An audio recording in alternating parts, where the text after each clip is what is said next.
صلوات الله عليك. کہ در حقیقت تزکیہ نفس کا ذریعہ یہ قرآن ہے. سینوں میں جو روگ ہیں، حب دنیا، حب مال، حب شہرت، حب اقتدار، جس کو کہ ایڈلر کہتا ہے دی ارج ٹو ڈومینیٹ، میرا غلبہ ہو، میرا تسلط ہو، میں نمایاں ہو جاؤں، میری حکومت بن جائے، اختیار میرے ہاتھ میں آ جائے، دی ارج ٹو ڈومینیٹ.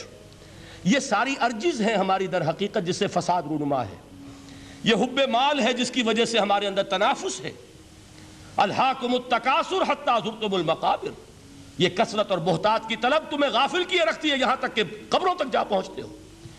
آنکھ انسان کی کھل نہیں پاتی. جس کے پاس 10 نسلوں کے لیے کھانے کو موجود ہے، اس کی بھی حرص جو ہے اور مزید کا لالچ جو ہے وہ ختم نہیں ہوتا. یہ چیزیں ہیں اصل روگ. ان دلوں کے روگوں کا اور سینوں کے اندر کے ان امراض کا علاج قرآن ہے. یا ایھا الناس قد جاءتکم موعظۃ من ربکم وشفاء لما فی الصدور. اب جب یہ دو چیزیں ہو جائیں گی، اب تیسرا لفظ ہے ہدن. ہدایت بیکار ہے جب تک دل میں گداز نہ ہو. ہدایت بیکار ہے جب تک کہ نیت درست نہ ہو. کوئی شخص بڑا عالم ہے لیکن اپنے علم کو اس نے ذریعہ بنایا ہے دنیا کمانے کا، تو در حقیقت یہ قرآن اس کے حق میں ہدایت نہیں ہے، اس کے حق میں عذاب خدا بندی کا ذریعہ بن رہا ہے. حضور نے خود فرمایا القرآن حجت لک او علیک. یہ قرآن یا تمہارے حق میں حجت ہے یا تمہارے خلاف حجت بنے گا قرآن کے قیامت کے دن.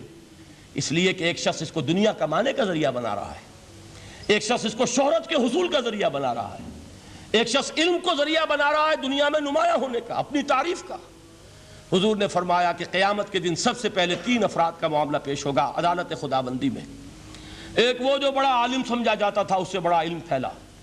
دوسرا وہ جو بہت صاحب ثروت تھا، اس نے بہت خیرات کے کاموں میں پیسہ لگایا. تیسرا وہ جو دنیا میں شہید سمجھا جاتا تھا کہ اللہ کی راہ میں جنگ کرتے ہوئے جان دے دی.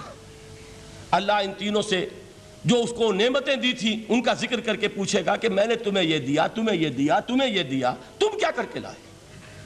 وہ شہید کہے گا کہ اللہ میں نے تیری راہ میں جنگ کی اور اپنی جان دے دی تاکہ تو راضی ہو جائے.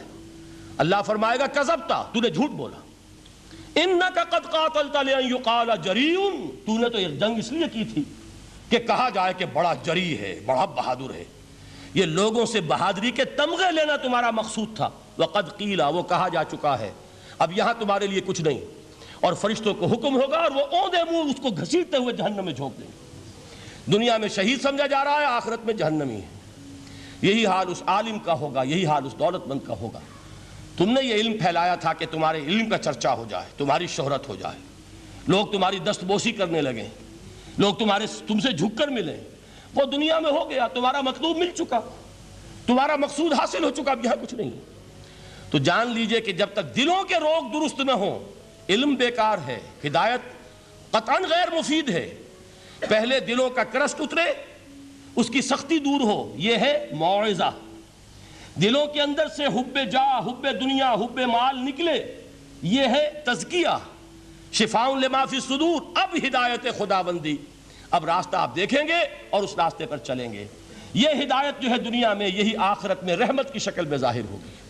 جنہوں نے اس قرآن کی ہدایت سے فائدہ اس دنیا میں اٹھایا، آخرت میں رحمت خداوندی کی بدلیاں ان پر سائے کریں گی. ایک حدیث میں تو باقاعدہ الفاظ آئے ہیں کہ سورہ بقرہ اور سورہ آل عمران یہ 2 بدلیوں کی صورت میں ظاہر ہوں گی میدان حشر میں، اور ان لوگوں پر سایہ کریں گی کہ جن کو ان سے بڑی محبت تھی.